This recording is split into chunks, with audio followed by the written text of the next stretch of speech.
I'm very curious to ask you about something. Have you ever had an accident? Or what forbid you will not have it, but what will you do in that situation if you ever had an accident? Basically, my response will be on the basis of the type of injury I've had. Let's say I'm having a very minor injury, then I will prefer to have a first aid kit and I will just treat myself. But if I'm having some serious injuries, I will rather go and seek help from doctor. Here, so basically, it means that whenever we are facing health issues or having any injury, we must try firstly to take care of ourselves. And if it is not possible, then we will might take help of our parents and or family or friends, etc. to reach out doctor, right? But what about animals? If we are talking about pet animals, well, they already have their owners, and the owners are mostly very well trained on how to take care of the pet animals. But here we are talking about wild animals. Wild animals live at forests, and forests have veterinary doctors or officers which take care of themselves. That's fantastic. But what about what exactly does a forest officer do? Forest veterinary officers की main job होती है कि वो animals को medical care provide करें. For example, उसकी injuries को treat करना, कोई डिजीज है तो उन्हें मॉनिटर करके उन्हें ट्रीट करना, जरूरत पड़ने पर उनकी सर्जरीज परफॉर्म करना. वेटरनरी ऑफिसर्स जो होते हैं वो वर्ल्ड वाइल्ड लाइफ कंजर्वेशन का भी पार्ट होते हैं, जिनकी मदद से वो पूरे फॉरेस्ट की जो एनिमल स्पीसीज होती है उन्हें मॉनिटर करते हैं, टैकल करते हैं, और अगर उन्हें कोई हेल्थ डिसीज है तो उन्हें ओवरकम करने में अपना योगदान देते हैं. That seems very challenging and risky. I can't wait now more to know deeply about this. Anyways, I'm Vahi Kikani along with Pinan Gombani of 11th grade from Sri H.J. Gajera Higher Secondary and Secondary School, Uttarakhand. Welcome here our honorable guest, Dr. Hitesh Wamja sir. Thank you. Dr. Hitesh Wamja sir is a veterinary officer at Gir Forest. He is majorly engaged in treating wild animals like tigers and lions. He has also been awarded thrice for his excellence in his field of study. We warmly welcome you to Gajera School. Thank you. Before moving forward, we would like you to watch a video which is shooted by Hitesh sir himself.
So Hitesh sir, जैसे हमने अभी discuss किया, हर एक profession में कोई ऐसी एक चीज होती है जो फेस करना बहुत ही डिफिकल्ट होता है. तो आपका एक नॉर्मल डेली रूटीन कैसा होता है? नॉर्मली डेली रूटीन हमारा ऐसा होता है 24/7 की जॉब है.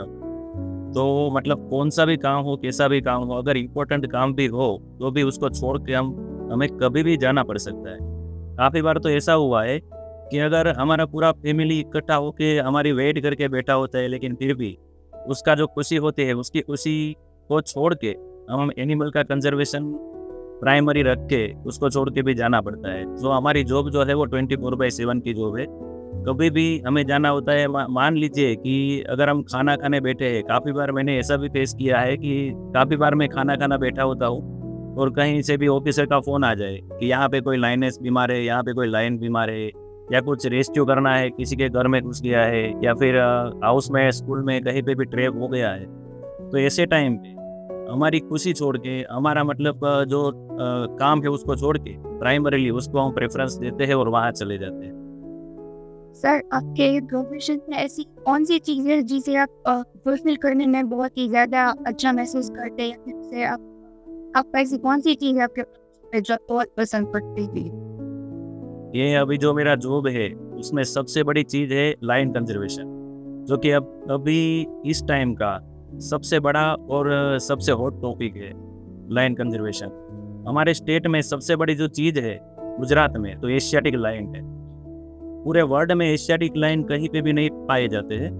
हम देखने जा सकते हैं, वो अफ्रीकन लाइन है, वो अफ्रीका में पाए जाते हैं, लेकिन एशियाटिक लाइन ओनली गुजरात में ही पाए जाते हैं और वो भी हमारे गिर में पाए जाते हैं। तो उसका कंजर्वेशन करने का मौका जो मुझे मिला है, और ये मेरा सिर्फ प्रोफेशन नहीं है, मेरा हॉबी के साथ, मेरा ये जो प्रोफेशन के साथ मेरा हॉबी, सो इसको मैं अच्छी तरह से निभा रहा हूँ। और मुझे वो खुशी है कि इतने 10 साल में, मैं 2011 से इस जॉब में ज्वाइन किया है मैंने ये जॉब, तो मेरे ये 11 साल की जॉब में मैंने काफ़ी ऐसे रेस्क्यू किए हैं, ऐसे कंजर्वेशन मतलब कंजर्वेशन में मैंने पार्ट लिया है।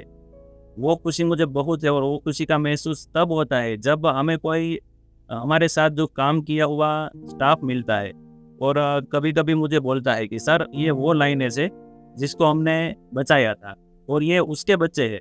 अभी उसने 2 बार बच्चे दिए हैं, दूसरी बार बच्चे देने वाली मादा है, तो हमें बहुत अच्छा महसूस होता है और खुशी महसूस। सर, तो आपकी लाइफ में अब तक आपकी ये जो पूरी जर्नी है उसमें आपके लिए सबसे डिफिकल्ट टास्क कौन सा था अभी तक की जर्नी में जब एक लाइनेस थी, वो सावरकुंडला के नज़दीक एक जाबाल करके गांव है, उसमें वो कुएं में गिर गई थी। उस टाइम रेस्क्यू करने में सभी स्टाफ था, मेरा ट्रेकर्स थे, स्टाफ थे, आरएफओस थे, और पूरा जो रिलेटेड स्टाफ था वो सभी ट्राई करता था, लेकिन वो कुआं इतना डिफिकल्ट था कि उसके आसपास में पूरी जाड़ी लगी हुई थी, क्योंकि बाजू में वो वड़ का पेड़ था, तो उसकी जो वड़वाइयाँ रहती है वो पूरे कुएं में फैल गई थी। और उसमें एक ही पार्ट ऐसा था कि थोड़ी सी ही जगह में जगह थी, उसमें से सड़क के लाइनेस उसमें घुस गई थी, मतलब कुएं में गिर गई। तो वो टास्क ऐसा था कि हम अंदर नहीं जा सकते थे, ऊपर से सिर्फ उसको देख सकते थे।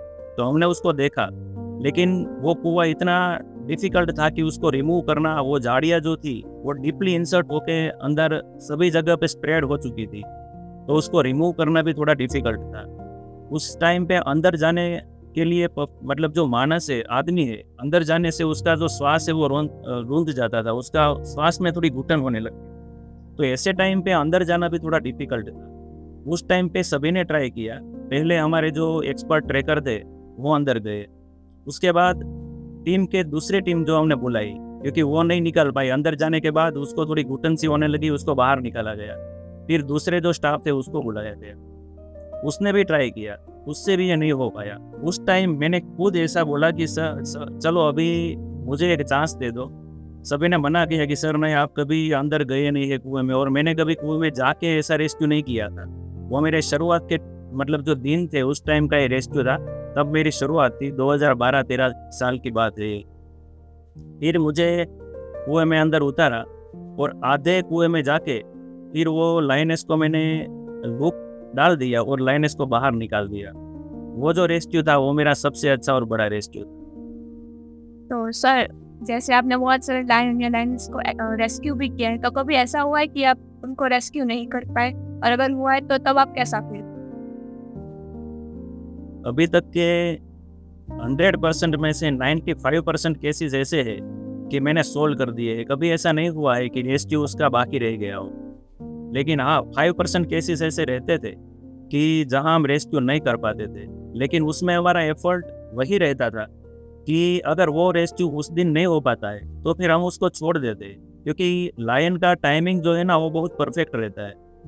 वो मतलब हमारे जैसा नहीं है कि हम 10 बजे का बोलते हैं और 12 बजे चले जाए, ऐसा नहीं है। वो उसका टाइम होता है ना, तो अपना जो रूटीन शेड्यूल है उसमें वो बहुत फिट रहता है। तो फिर जब हम रेस्क्यू करते हैं और हमें लगता है कि अभी लाइन आने का टाइम नहीं है और वो अब आएगा भी नहीं, तो पूरी रात हम नहीं बिगाड़ते हैं उसके पीछे, तो फिर उसको छोड़ देते हैं। दूसरे दिन वो फिर से हम रेस्क्यू की शुरुआत करते हैं। लेकिन ऐसे रेस्क्यू बहुत कम है, क्योंकि अभी तक का मेरे करियर में 95% केसेस के जो रेस्क्यू है वो हमने कर ही लिए। बेसिकली आप कौन से टाइप के एनिमल्स या ब्रीड्स की कौन से टाइप से ब्रीड्स की अब जनरली लायन, लेपर्ड और रेप्टाइल में काफ़ी जो वाइल्ड एनिमल सभी है वो सभी हमारे में आते हैं और सभी की हम देखभाल करते हैं, रेस्क्यू करते हैं और ट्रीटमेंट भी करते हैं और सभी का पोस्टमार्टम भी हमें ही करना होता है। काफ़ी बार क्या होता है कि हम जंगल में जा रहे हैं या फिर कहीं पे भी जो आसपास के गांव है, जंगल के आसपास के जो वाइल्ड लाइफ प्रोटेक्शन जोन के आसपास के गांव आते हैं, उसमें काफ़ी बार ऐसे होते हैं कि थोड़े टिपिकल जो कभी आज मतलब लोकल जो पब्लिक है वो बर्ड्स को या एनिमल्स को पहचानती नहीं है, लेकिन इंजर्ड हुआ है या कुछ हुआ है तो वो लेके चले आते हैं हमारे पास ट्रीटमेंट करवाने के लिए। तो डिफरेंट स्पीसीज के एनिमल जैसे कि lion, leopard, hyena, crocodile, python, honey badger, pangolin सभी एनिमल्स आते हैं और मैंने सभी एनिमल्स को ट्रीट किया। तो सर जैसे हम ह्यूमन बॉडीज को कभी कभी प्रिजर्व करते हैं, तो ऐसे डेड एनिमल्स की बॉडीज को प्रिजर्व करना वैलिड? हम जैसे ह्यूमन बॉडी को प्रिजर्व करते हैं वो लीगली हम कर सकते हैं, क्योंकि उसके सगे संबंधी है या फिर उसका जो रिलेटिव्स है वो अगर परमिट देते हैं तो वो जुडिशियल है और हम कर सकते हैं। जबकि एनिमल में ऐसा नहीं है। एनिमल में 1972 के नियम के अनुसार वो जो वाइल्ड लाइफ प्रोटेक्शन एक्ट 1972 के अनुसार हम उसका प्रिजर्वेशन नहीं कर सकते और ना ही तो हम उसका सिंगल पार्ट भी प्रिजर्व कर सकते हैं। वो एक गुनाहित कृत्य है और उसकी वजह तुम्हें 7 साल की सजा या फिर दूसरा दंड भी हो सकता है। इसलिए हम कोई भी एनिमल का पार्ट या एनिमल की बॉडी को प्रिजर्व नहीं कर सकते।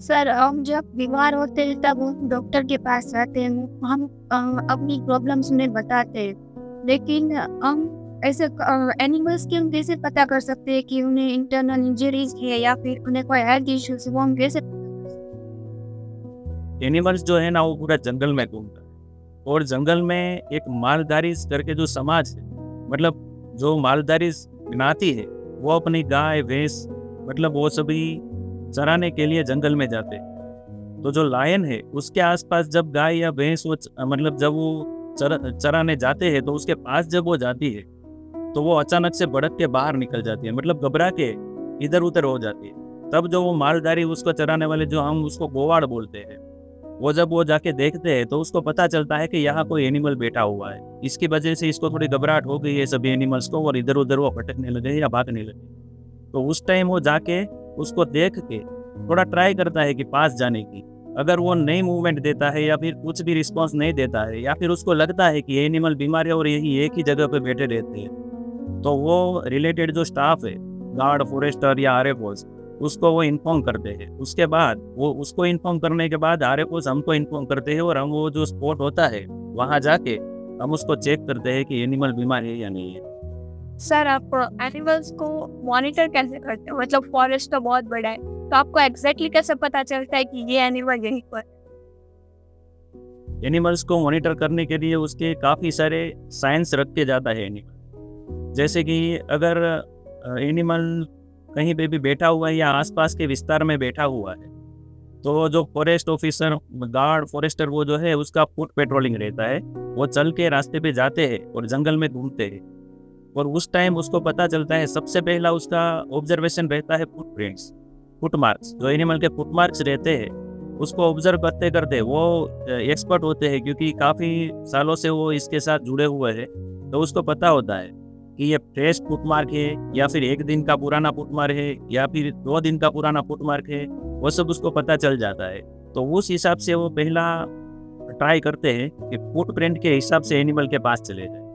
दूसरा निशाना रहता है कि आसपास के जो पेड़ है, जहाँ जहाँ पे एनिमल चला है वहाँ पेड़ पे अपने नाखून वो स्क्रैच करता है। पेड़ के जो थड़ रहता है पेड़ का, उस पे नाखून को ऐसे स्क्रैच करता है। तो वो साइन पे भी हमारा जो स्टाफ है, गार्ड, फॉरेस्टर, वो चले जाते हैं। और तीसरा उसका ये साइन रहता है, तीसरा निशाना ये रहता है कि काफ़ी बार क्या है कि आराम से चलते हैं तो एनिमल का रोरिंग जो होता है उस हिसाब से भी उसको पता चल जाता है कि एनिमल इस साइड पे है या इस डायरेक्शन में है। उस हिसाब से वो स्टाफ चला जाता है एनिमल का लोकेशन करने के लिए। उसके बाद चौथा साइन है कि अगर उसका स्केट रहता है तो उसका स्केट जो है उसकी जो स्मेल रहती है वो थोड़ी टिपिकल रहती है। तो स्मेल की वजह से भी, स्मेल की डायरेक्शन के हिसाब से भी स्टाफ उसको तो और हम एज ह्यूमंस हम तो जिस ईयर में बॉर्न हुए उसको काउंट करके हमें पता चल सकता है कि हमारी ये है। एनिमल्स की एज हम कौन से फैक्टर्स पे डिसाइड? सभी एनिमल्स की एज जो है वो जनरली एक ही फैक्टर पे डिपेंड रहती है, उसके टूथ फॉर्मुलेशन जो है उस पर डिपेंड रहती है। उसमें ICPM का फॉर्मूला रहता है, मतलब कि इंसिजर, कैनाइन, प्रीमोलर और मोलर, ये जो पैटर्न है वो टीथ की पैटर्न रहती है, उस हिसाब से हम उसका एज डिसाइड करते हैं। लेकिन जनरली जो वाइल्ड एनिमल है उसमें ये सभी पैटर्न, मतलब प्रीमोलर, मोलर, वो सभी थोड़ा डिफिकल्ट रहता है उसको देखना, आराम से उसको आराम से देखना। तो उसमें हम जनरली कैनाइन टीथ को ही प्रेफर करते हैं। उसका जो टेक्सचर रहता है, कलर रहता है, उसका जो टेबल है वो कितना घिसा हुआ है, साइड में जो ऐसे मतलब वो कैनाइन का टीथ है वो सामने सामने ऐसे फिट रहते हैं, तो जो उसमें ग्रूव जो बनता है, सामने सामने फिट होने से जो दो कैनाइन में जो ग्रूव बनता है, तो वो ग्रूव के हिसाब से भी हम एनिमल का उम्र जो है डिसाइड कर सकते हैं। लास्टली, अगर आपकी तरह कोई फॉरेस्ट वेटरनरी डॉक्टर बनना चाहता है तो आप उन्हें क्या सलाह देना क्या देना चाहेंगे? अगर मेरी तरह कोई फॉरेस्ट ऑफिसर अगर बनना चाहता है तो मैं उसको ये सलाह देना पसंद करूँगा और ये सलाह दूँगा, क्योंकि ये जो अभी जनरेशन है वो इतनी फास्ट जनरेशन हो गई है कि एनिमल का कोई सोचता नहीं, वो मतलब खुद का स्वार्थ रख के एनिमल को ट्रीट करते हैं। और मैं सबको ये सलाह दूंगा कि अगर आपको एनिमल का डॉक्टर बनना है तो सबसे पहले मनी के पीछे नहीं भागना, आपका जो सही में आप उस पर काम करो, एनिमल को अच्छा करो। अगर उसका ओनर है तो ओनर के सामने मत देखो, बस एनिमल है, एनिमल को एनिमल की तरह ट्रीट करो कि उसको कोई मतलब अपनी जैसी सेंस नहीं है, अपनी जैसा ह्यूमर नहीं, वो ना ही तो ओनर को पहचानता है ना ही एनिमल डॉक्टर को पहचानता है। लेकिन हाँ, ओनर को भी पहचानते हैं और एनिमल डॉक्टर को भी पहचानते हैं। तो हमारा एक ही पॉइंट ऑफ व्यू होना चाहिए कि एनिमल की ट्रीटमेंट करके उसको अच्छा करना और अच्छी ट्रीटमेंट देना। सर, जैसे कि आपने कहा ये बहुत ही फास्ट डेवलपमेंट हो रही है, तो उसका वाइल्ड लाइफ कंजर्वेशन में क्या असर?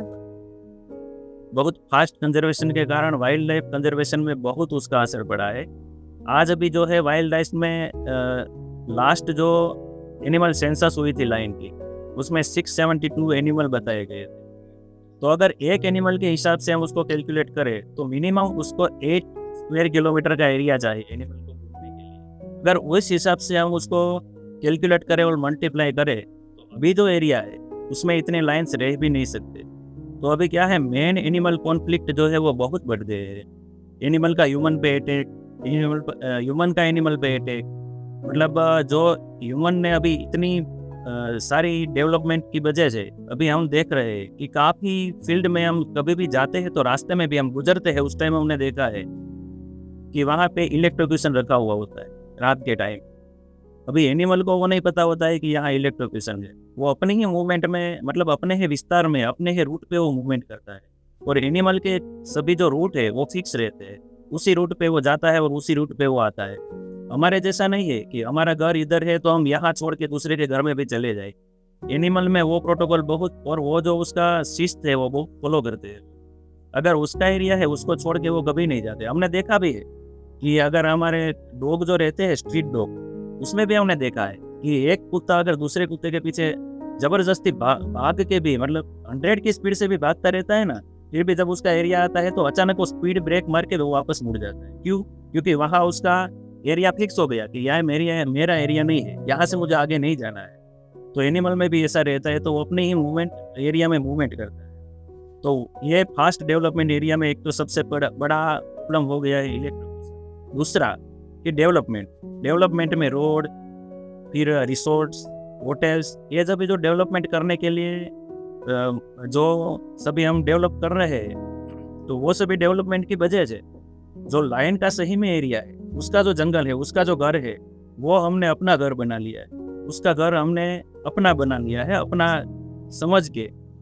फिर हम क्या बोलते हैं कि लायन हम पे अटैक करते हैं, लायन हमको मारते हैं, लेकिन सही में लायन हमारे घर नहीं आए, हम उसके घर में घुस गए, उसकी वजह से वो अटैक करते हैं। तो ये 21st सेंचुरी में, मतलब अभी जो फास्ट युग है डेवलपमेंट का, उसमें ये सभी होने के वजह से जंगल का एरिया जो है वो कम होता जा रहा है और ह्यूमन पॉपुलेशन है वो थोड़ा बढ़ता जा रहा है। पर डेवलपमेंट करना भी नेसेसरी हो गया है वर्ल्ड कंपटीशन के लिए। तो वाइल्ड लाइफ कंजर्वेशन और डेवलपमेंट दोनों के बीच में बैलेंस कैसे? वाइल्ड लाइफ कंजर्वेशन और डेवलपमेंट में हम बैलेंस क्रिएट कर सकते हैं कि अगर जहाँ ज़रूरत पड़ती है, सही में जहाँ ज़रूरत है वहाँ डेवलपमेंट करना चाहिए। कि जहाँ जंगल नहीं है वैसा एरिया भी काफ़ी सारा है, तो वहाँ डेवलप कर सकते हैं। लेकिन हमें पता है कि यहाँ कोई वाटर का सोर्स है, यहाँ जंगल नज़दीक पड़ता है, तो वो एरिया को छोड़ के दूसरे काफ़ी सारे एरिया जो है, ये काफ़ी सारे विस्तार है, वहाँ हम डेवलपमेंट कर सकते हैं, वहाँ होटल्स बना सकते हैं। सर, अगर हमें कोई स्नेक बाइट हो जाती है तो इमीडिएटली कौन से प्रिकॉशन हमें फॉलो करने चाहिए?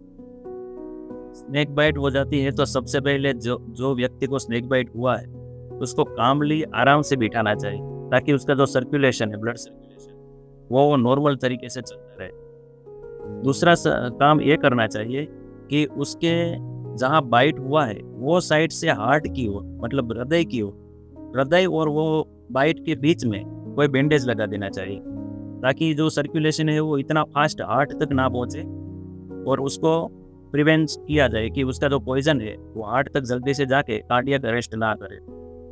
तीसरी प्रिकॉशन वो लेनी चाहिए कि जो बाइट किया हुआ पार्ट है उसको सिर्फ टेप वाटर या फिर सोप से वॉश करना चाहिए, और वो भी जेंटली वॉश करना चाहिए। ऐसा नहीं कि जितना मतलब घिस के वॉश करेंगे तो उसका ब्लीडिंग थोड़ा ज़्यादा हो जाएगा, वो भी थोड़ा दिक्कत करेगा, तो आराम से उसको वॉश कर लेना चाहिए। उसके बाद जितना जल्दी हो सके वो पर्सन को नज़दीक के प्राथमिक आरोग्य केंद्र या नज़दीक का जो कोई हॉस्पिटल है वहाँ ले जाके उसको एंटी वेनम दे देना चाहिए, ताकि वो उसका लाइफ बचा सके और कार्डियक और रेस्पिरेटरी अरेस्ट होने से बचा सके।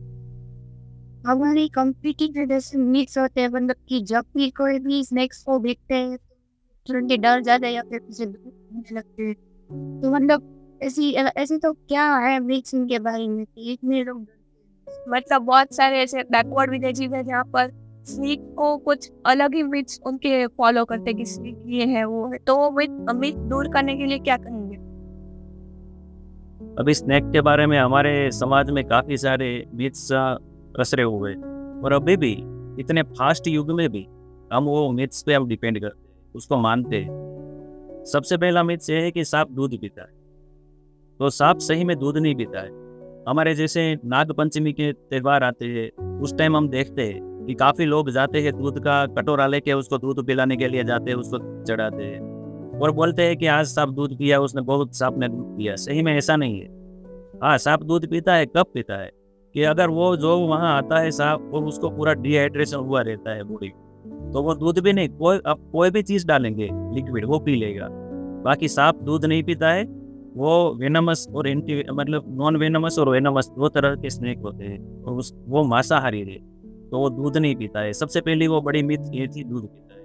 दूसरी नागमणि होती है। सही में नागमणि अभी पूरे वर्ल्ड में कहीं पे भी नागमणि जैसा कोई चीज़ है ही। हाँ, हमारे बनाई हुई नागमणि है, लेकिन ऐसा कभी नहीं है कि नागमणि हमने पाई है, नाग के सर पे होती है, उसको लेके वो सोने, मतलब हमने ऐसा भी सुना है कि वो सोना कर देती है लोखंड को, लेकिन ऐसा कुछ है नहीं। सही में नागमणि जैसी कोई चीज़ नहीं होती।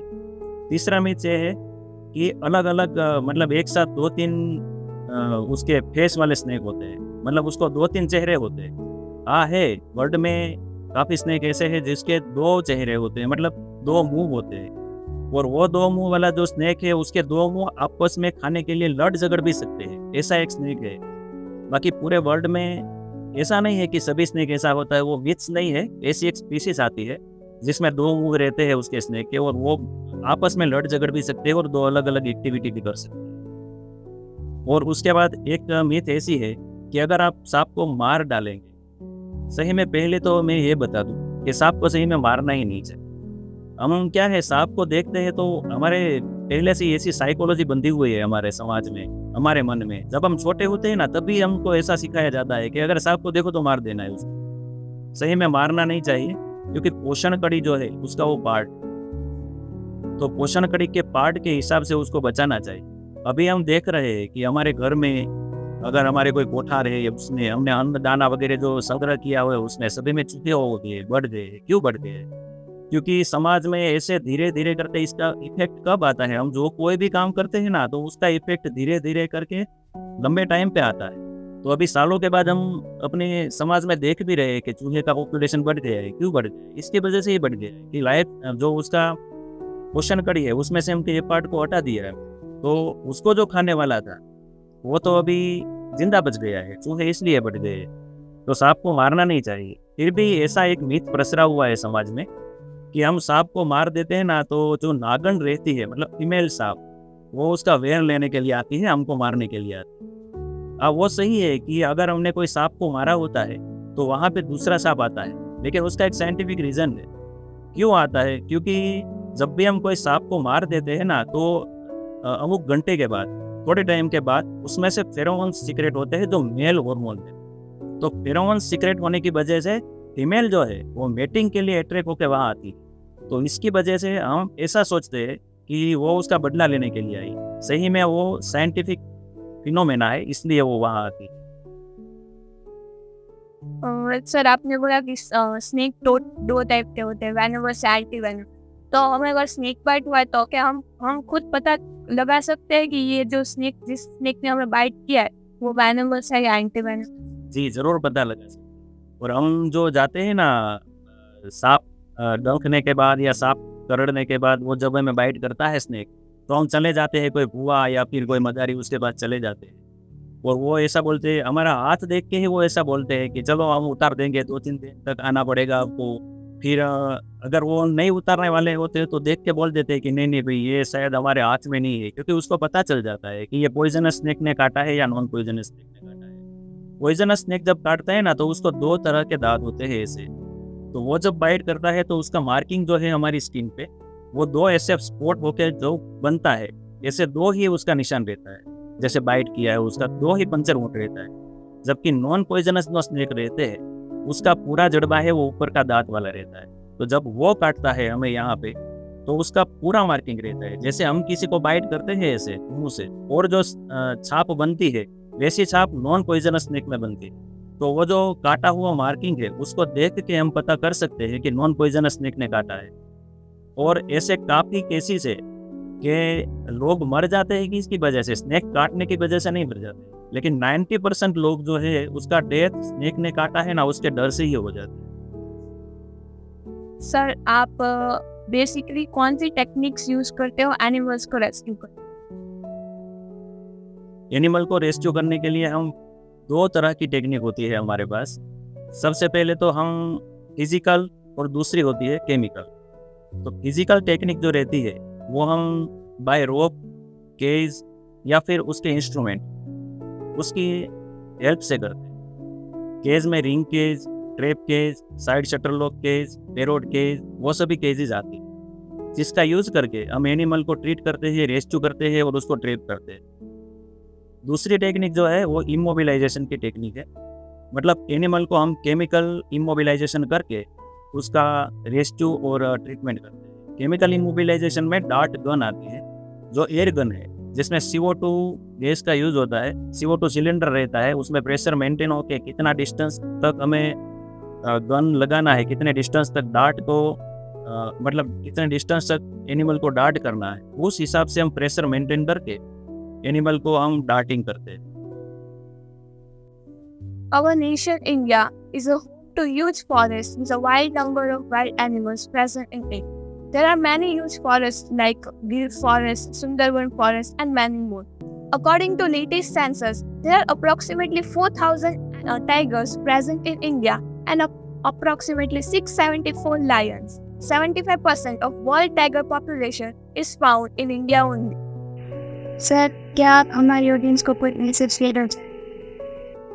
अभी लायन शो बहुत बड़ा हुआ है पूरे गुजरात में, और मैं एक मैसेज ऐसा पास करना चाहूँगा कि लायन कंजर्वेशन में सभी पब्लिक की तरफ से हमें थोड़ा रिस्पॉन्स मिले, लायन कंजर्वेशन में वो हमारे साथ सहभागी बने और लायन कंजर्वेशन में हमें वो साथ दे। अभी काफ़ी सारे ऐसी प्लेसेस है और गवर्नमेंट भी हमारी इतनी ट्राई कर रही है और वो थोड़ा दूसरा प्रोजेक्ट भी रख रही है कि सफारी पार्क्स भी, अभी दूसरे भी 3-4 और सफारी पार्क पब्लिक के लिए ही ओपन कर रही है। तो गवर्नमेंट इतना पब्लिक के लिए जो कर रही है, तो मैं ऐसा आशा करता हूँ कि पब्लिक भी उसको साथ दे। गवर्नमेंट की जो योजनाएं हैं उसका जो कंजर्वेशन करने का जो तरीका है उसमें उसका भी सहभागी होना ज़रूरी है। तो लायंस को थोड़ा ना करें, जब भी अगर उसको लायन देखना है या फिर कोई और देखना है तो अभी जूस भी है हमारे पास, काफ़ी सारे प्राणी संग्रहालय है, तो वहाँ जाके वो डिफरेंट स्पीशीज़ भी देख सकते हैं। और जो सफारी पार्क है, हमारे शासन में ओपन सफारी भी है, तो वहाँ जाके भी वो लायन देख सकते हैं। तो अगर पब्लिक जो है वो सभी सरकार की कंजर्वेशन में साथ दे के लायन शो ना करे और हमारे साथ भी लायन कंजर्वेशन में थोड़ा सा सर ये जो सफारी पार्क है और जू है, उनको अगर कोई विजिट करता है, टूरिस्ट विजिट करते हैं, तब कौन सा ऐसा फैक्टर है जो उन्हें फॉलो करना चाहिए ताकि कोई एनिमल्स को या फिर वो सफारी पार्क को कोई नुकसान ना पहुंचे? अगर वो सफारी पार्क की विजिट करते हैं उस टाइम ना कोई ज्वलनशील पदार्थ या फिर कोई हाई साउंड वाला जो इंस्ट्रूमेंट है वो सभी साथ में नहीं ले जाना चाहिए। प्लास्टिक वगैरह जो बैग्स है वो भी कहीं पे भी जंगल में इधर उधर थ्रो नहीं करनी चाहिए। अगर आप साथ में ले भी जाते हैं तो अपने ही व्हीकल में या फिर अपने कोई पर्स वगैरह में रख के उसको बाहर आके फिर उसको जला देना चाहिए।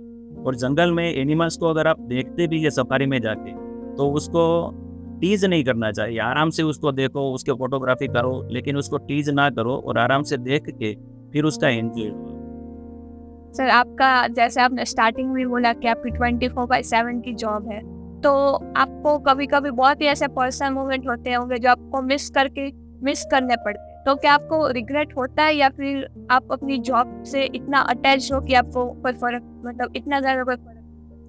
मैं मेरी जॉब से इतना अटैच हूँ क्योंकि मेरा प्रोफेशन के साथ मेरा हॉबी है। मैंने पहले ही भी बोला कि मेरा प्रोफेशन के साथ मेरा हॉबी है, तो मुझे बहुत ही आनंद महसूस होता है और ये जो जॉब है उसको करके भी मुझे बहुत आनंद महसूस होता है।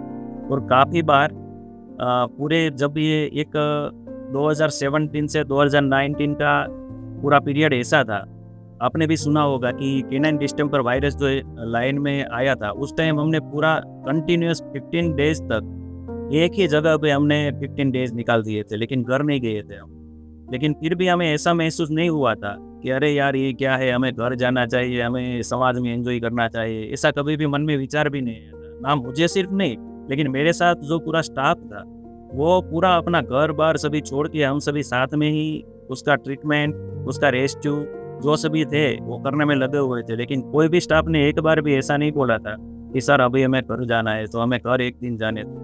पूरे 15 दिन तक हम एक ही जगह पे एक ही जंगल की साइड में, और वो भी मच्छर और जो सभी माखी वगैरह सभी रहता है अंदर जंगल में वो काटते थे, फिर भी हम उधर रहे थे। लेकिन कभी भी ऐसा महसूस नहीं हुआ था कि हम घर जाके थोड़ा एंजॉय कर ले। तो ये हम अभी देखते वीडियो में कि कैसे सर ऑफिसर सर एनिमल्स को रेस्क्यू करते हैं।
सर हमने वीडियो में भी देखा कि आप एनिमल्स को एनेस्थेसिया दे रहे थे डार्टिंग के रूप में, तो आप की मात्रा क्या होती है और आप कैसे देते हैं? क्योंकि ह्यूमंस में तो हम इंजेक्ट कर लेते हैं, तो एनिमल्स में कैसे करते हैं?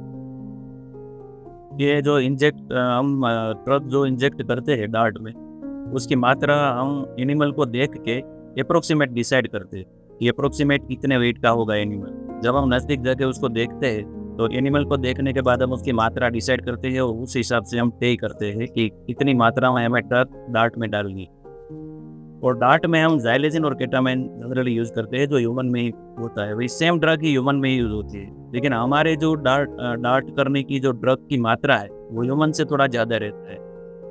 और वो डिसीजन हम एनिमल को देख के ही ले सकते हैं, क्योंकि एनिमल को पकड़ना ही होता है। उसके पहले हम उसका वेट या फिर उसका मतलब बॉडी कंडीशन डिसाइड नहीं कर सकते कि कितना डिहाइड्रेटेड है, कितना वेट का होगा, वो सब हम डिसाइड नहीं कर सकते। लेकिन अप्रोक्सीमेट मात्रा है वो हम यूज़ करके उसको डार्टिंग करते हैं। लेकिन जो ज़ाइलेजिन और केटामाइन का जो कॉम्बिनेशन है, वो मेरे इतने साल में मैंने देखा है कि वो सेफेस्ट ड्रग है जो हम इंजेक्ट करते हैं। उसके बाद वो लाइफ थ्रेटनिंग आज तक कभी तक नहीं हुई है, उसकी वजह से एनिमल का डेथ हो गया हो, ऐसा आज तक मैंने कभी नहीं देखा है।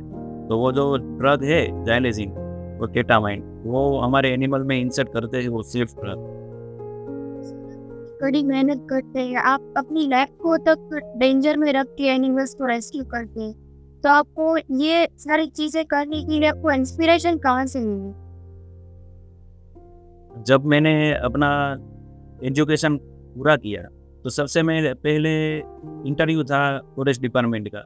उस टाइम अभी मेरा मास्टर मतलब पोस्ट ग्रेजुएशन अभी शुरू था, तो पोस्ट ग्रेजुएशन शुरू था और अभी 6 महीने बाकी थे। फिर भी उस टाइम मैं अप्लाई करने के लिए गया, तो उस टाइम लोगों मतलब ऑफिसर्स ने बताया कि आपको 6 महीने बाद ख़त्म करके अपना एजुकेशन ख़त्म करके दूसरा जॉब नहीं ज्वाइन करना है, यहाँ आना है तो ही हम आपका सिलेक्शन करें।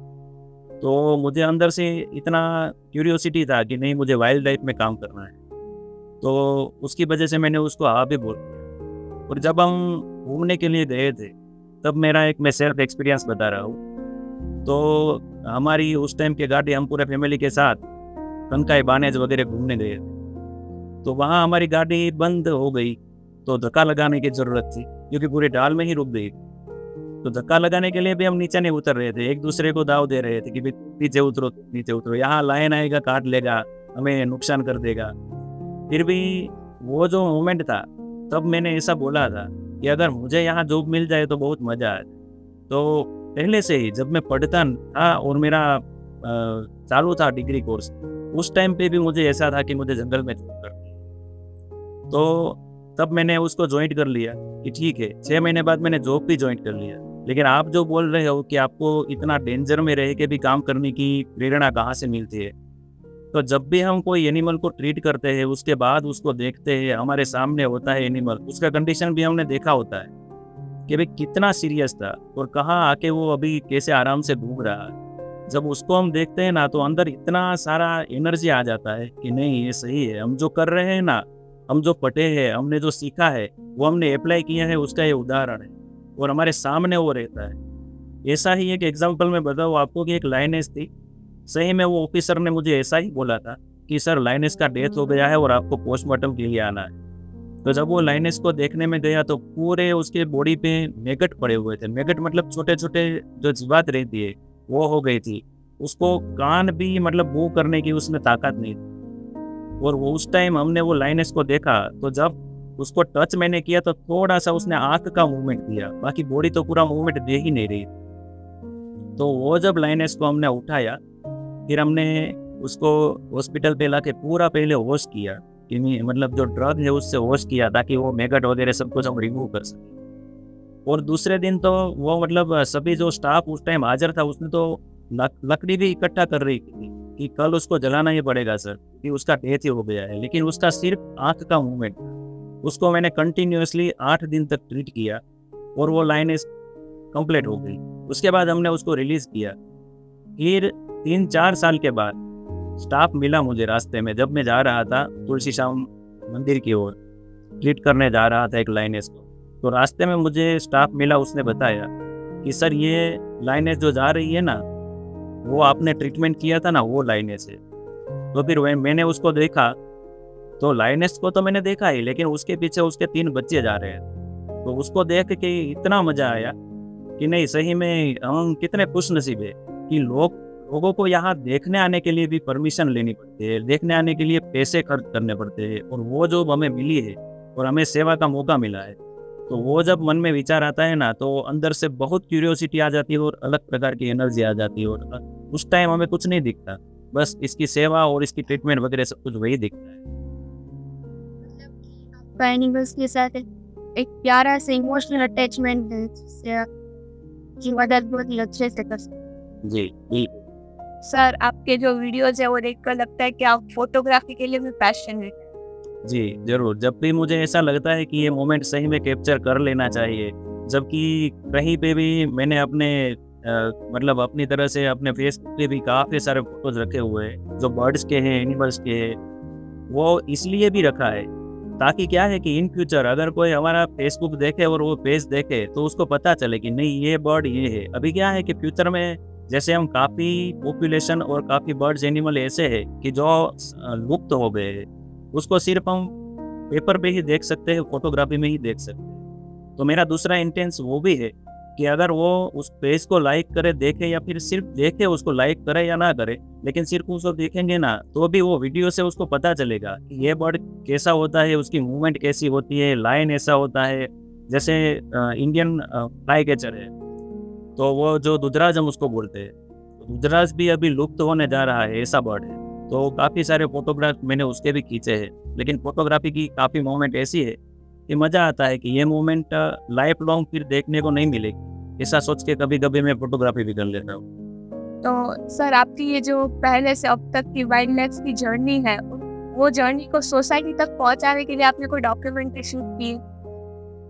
जी, मेरा डॉक्यूमेंट्री 2019 और 2020 के बीच में एक डॉक्यूमेंट्री मेरी शूट हुई थी। एनिमल प्लेनेट वाले जो आए थे उस मतलब शूटिंग करने के लिए, द एनिमल किंगडम करके सीरीज आती थी, the animal kingdom, animal planet पे। वो डॉक्यूमेंट्री का 7th, 8th और 9th एपिसोड जो है, उसमें मेरा डॉक्यूमेंट्री शूट। हैं। सर, आपने अब तक अप्रोक्सीमेटली कितनी एनिमल्स